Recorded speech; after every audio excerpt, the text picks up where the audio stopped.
Hey folks, Engineer 775. Nothing like mid-August in the south at an undisclosed location to just work out in the middle of it where there's no escape. We are working on a solar water pumping project to help replenish this pond for this gentleman, and we are installing a couple things here. There are 2 wells on the property, so we're doing this one kind of as a pilot. There was an old home place here, and there's a well. There's a well over there in the woods. I'll show you that. And it's a Grundfos SQF. You've seen many of those in my videos. We already just stuck it in the pond, in the well. Sorry about that. You've seen plenty though. It's just an 11 SQF2. We're gonna put some solar right here, and we're gonna put in a top of pole mount with 4 panels.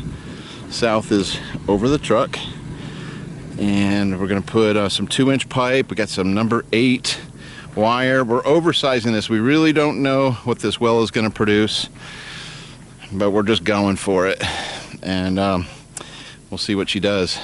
If it doesn't turn out well, we have got another well that we can stick this pump in, so that's a possibility. We're going to plumb in some 2-inch PVC, and we're literally just going to let it dump into the pond about 2 foot from that shoreline right now. But the pond, as you can tell, is extremely low. We're going to pump. This is a great solar window. He's going to pump here for a long time. So let me just show you. We do have a tent. We're going to put that tent over the solar pole when we start mixing mud to set that pole. So let me just take you on in here. Again, this is a direct drive setup, PV direct, pumping everything that the well will produce, or everything the pump will produce during sunlight hours, year round, and hopefully at least beating his evaporation on this pond. It was a really old casing. It was a 5 7/8, kind of an odd size. So I got a piece of 6-inch PVC, and we jammed it down over that casing. Fit pretty well. So using a simple pump cap, if they ever want to put a hand pump, because we did discuss that, we could put one in there for emergency water. And so we've had 1.25 inch poly pumps hanging on. It's only at 100 feet. Static water level is 40. So we're going to see what she does, and we'll find out tomorrow. So, okay. We had a lot of fun. There was an old jet pump in here, and we pulled all those pipes out of there, and boy was that's heavy, nasty stuff. So want to clean up the well. We pulled all that out, and then we began putting in our pump. So we will test it. The nice thing about the SQ Flexes, you see the little Honda, I can plug it in directly to the wires and fire it up and pump water just to test it. So we might do that, or we might just hook it to PV. So we're going to do about 1200 watts of solar on this. So I just wanted to show you what we were up to before we buried any pipes. Everything is pretty much downhill to the pond. Not a lot of chance of freezing. And but we are going to put a well cover on too. So at night, when she's not pumping, everything, the pipe will, I say all that to say the pipe's going to drain out, so there's no water to freeze. That'll be nice. Okay, let's go get some lunch. This is day 1, solar water pumping, pond filling project. Don't know what I'm going to call this video yet, other than it's really hot out. I can really pick them. So get back, we'll mix 12 bags of mud. We want to wait till it's like really hot, like 2 in the afternoon, and start mixing concrete by hand, because that's my favorite. All right, it is day 2, folks. We are going to install the solar panels on this top of pole mount. This is a TPM4, 4 panels on Schedule 40 steel poles. You can do galvanized, you can do steel, and just wanted to share it with you in case you're wanting to do a DIY solar system at your home, but you've never mounted solar on the ground. A lot of people have some portable systems that aren't very strong, or are very expensive and very difficult to install. We have found this top of pole mount pretty cool for 1 to 6 panels. And you could keep going. So if you had a location where you wanted to extend the pipe, you could put another vertical in and just keep going. You could drop this pipe down close to the ground, and you could do a ground mount if you just procured the pipe locally, and you'd be fine. So it's really easy. The whole system comes in this one little box. So all the clamps, hardware to fit multiple panels comes in this box, and we can UPS ship it to you anywhere in the country. So if you you'll see the finished product. I wanted to show it to you before we put the panels on it. Let me show you a little closer. They did a really nice job. I mean, U-bolt top of pole mounts have been around forever. I just think they've made some improvements here. Got a nice aluminum extrusion that fits the pole perfectly, diameter wise. And then if you look on the top, you see where there's clearance for the panels. The panels sit up against this ridge on both sides. And you've got end clamp attachments here with socket head cap screws, all stainless and aluminum hardware, and very easily adjustable. You have a top of pole head that has 3 set screws on it to tighten it down, adjust orientation. Once the array is built, you can easily change the pitch. You can adjust seasonally. It's not a tracker, but it's a very inexpensive way to mount about 1200 watts of solar. So that's what we're going to be doing today. And again, they do TP1 through TPM1 through TPM6. When you go up to 6 panels, you got to set 2 vertical poles.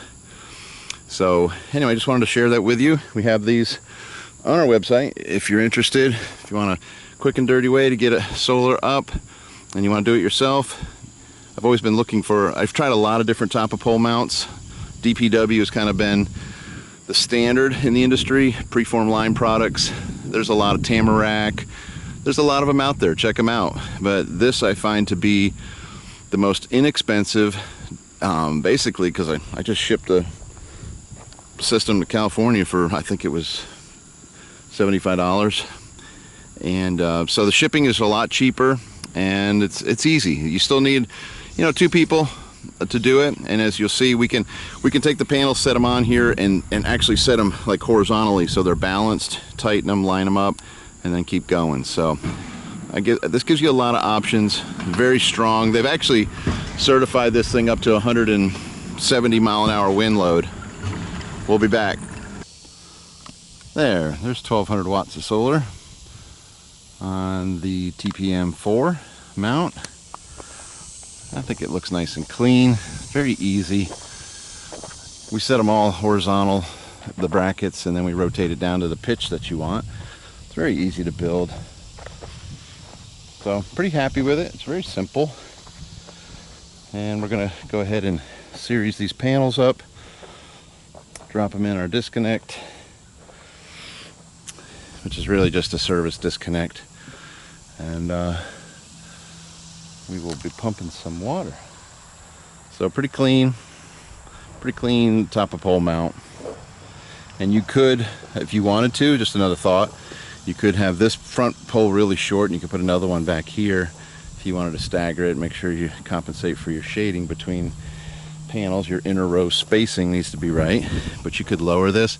You could almost simulate like a iron ridge or a Schletter ground mount if you placed your front and back poles right, and you could get the 2 arrays really close just by changing the height of the post. A lot of flexibility. I know steel is expensive, but it is something that can be procured locally, and that helps a lot. So if you're willing to go pick up a stick, these are, again, Schedule 40. They come as usually 21-foot sticks, and I just have the steel place, cut them to the length that I need them. Saves a lot of time and aggravation. We do have a bandsaw and we can modify things in the field, but if you just get the pipe, and if you got a pickup truck, you want to cut it anyway. 21 foot's hard to handle. So you just get one stick and you get your vertical, you get your horizontal, and you're good to go. So, all right, these are the Mission solar panels. We got these from Cranich Solar. Little shout out to Tim Tuttle over at Cranich Solar. They've been very helpful. We got a lot of different distributors and suppliers that we use, but a little shout out to Cranich Solar. They are really nice to work with. They've done a great job. So thanks a lot, Tim, for getting us these solar panels. And you have a lot of different brands, and I just ordered another set of hardware. They have everything when it comes to solar and mounting hardware. They got you covered. So Cranich, K-R-A-N-N-I-C-H, out of New Jersey, and they have a couple different warehouses. You can check them out, Cranich Solar. All right, let's finish it up and let's pump some water. All right, we're wrapping up with a little bit of testing here. Got my Scientific sonar gun in the well, measuring a static water level of 35.78. And I got my fluke meter on here, so we're going to turn the power on to the panel. We do have some clouds, but that's the way it is. Hit it! All right, breaker's going on. And we're going to start sending power to the pump. As you can see, it'll start ramping up. Soft start, AC/DC, SQF 11, SQF 2. And we're pumping water.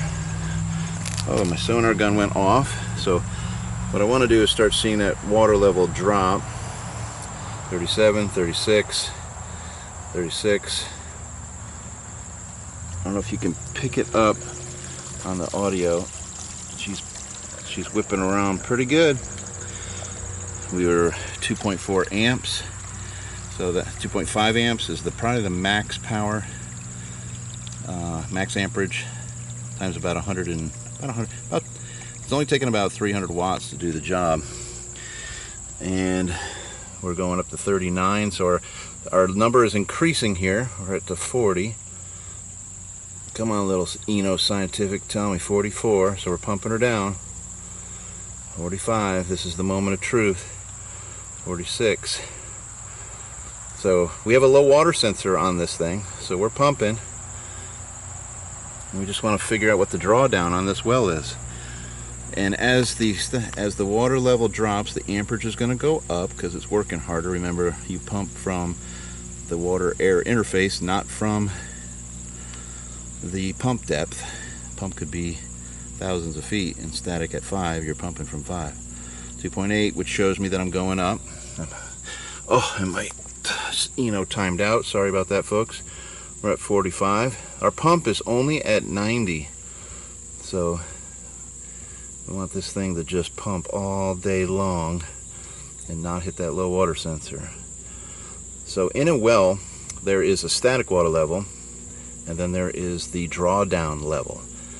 Hard to determine that sometimes without flow meters, pumps, some time and testing, and this is going up. So as long as we don't go down to 90, we're in business. So we're at 47, loving it. Amperage is increasing. Hope I explained that well enough. It's working harder as the water level drops. It's got to do more lift. Okay, so we're just monitoring here, and we're pumping water into the pond. Okay, we're at 54 feet now.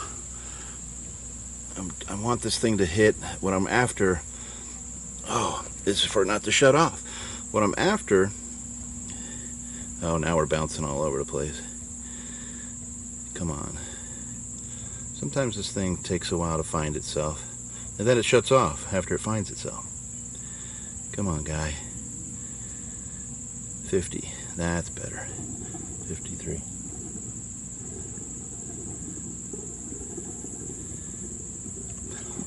She hits the low water sensor. There's some gurgling going on as well. It's very interesting. If I hit the low water sensor, she'll shut off. Let's see what we can hear. There's some activity going on there. 54, 57. Just doing a little experimenting. Oh, she stopped gurgling as much. Still 2.8, pretty steady state. That's what I want to hit, a steady state amperage, and a drawdown for this setup. Oh, that is so awesome. If it could hold at like 50, pump all day long. I got such an awesome solar window here, I could pump for days. So we're at 52, 2.8 on the amps, and she's doing great. So I hope you're following this. Hope it's not too boring for you, but this is important to try to help with the recovery rate calculation. And 53 is where our sonar is reading. So our drawdown's looking like 52.50 for this setup here, which makes me so happy. 2.8 amps is what I hit. 2.8 I think was the max. So she is pumping full bore. Got a little bit of clouds. So 54. As long as we don't get down near 90.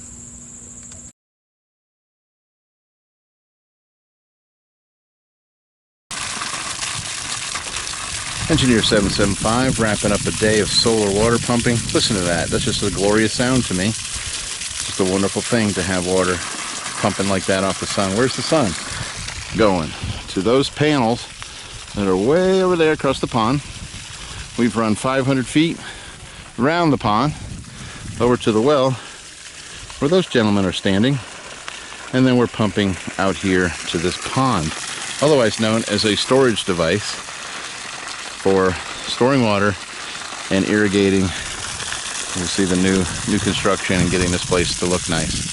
So this is the beginning of getting this pond to fill with that. That is glorious right there. That is awesome. So again, there's nothing more rewarding than solar water pumping.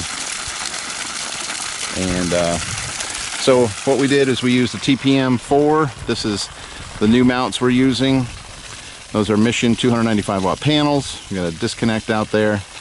And then for this amount of run, we just ran direct bury 8-2 stranded wire from over there. We're getting about 140 volts at the well, and it's pushing at 3.5 amps. So what's 140 times 3.5, folks? That's how many watts it takes to do that work right there, which is a glorious thing. And so by having extra solar, I don't need that much. I'm only using about 500 watts. I'll be able to pump like 10 hours a day at this amount, which is 11 gallons a minute. So that size array should give me 6,000 gallons a day, 2.1 million gallons a year roughly. This is a little under 1.5 acre pond. So I figured it would take a year to fill it if this was the only source, but it has other sources. Okay, if you have any questions or need help solar water pumping, let me know. That's what I love to do. And it helps folks in many ways. Many ways to do it. Many solutions for water, potable water, hot water. Let me know, folks. It's Engineer 775 signing out. I gotta drink some of this first. Look at that. That's like bubbling crude. This is the best solar water drinking fountain in the world.